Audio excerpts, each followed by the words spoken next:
পদ্মার ইলিশ আবদারে ভারতের আকুতিতে সাড়া দিল বাংলাদেশ।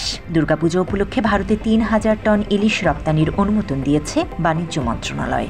শনিবার মন্ত্রণালয়ের উপসচিব সুলতানা আক্তারের সই করা এক বিজ্ঞপ্তিতে এই তথ্য জানা গেছে।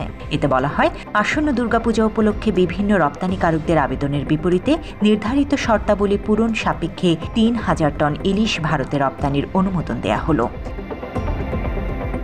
বিজ্ঞপ্তিতে আরও বলা হয়, ২৪শে সেপ্টেম্বর দুপুর ১২টার মধ্যে সংশ্লিষ্ট আবেদনকারীকে প্রয়োজনীয় কাগজপত্র সহ বাণিজ্য মন্ত্রণালয় বরাবর আবেদন করার জন্য অনুরোধ করা হলো। উল্লিখিত সময়সীমার পর প্রাপ্ত আবেদন গ্রহণযোগ্য হবে না। তবে যারা ইতোমধ্যে আবেদন করেছেন তাদের নতুন করে আবেদনের প্রয়োজন নেই।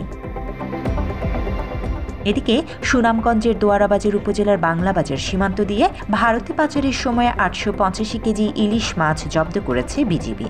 আজ শনিবার ভোররাতে বিজিবির সিলেট ব্যাটালিয়ন গোপন সংবাদ পেয়ে এ মাছ জব্দ করে। জব্দকৃত ইলিশের আনুমানিক বাজার মূল্য ২২,১২,৫০০ টাকা। জান্নাতুল ফেরদৌস তমা, বাংলা এডিশন।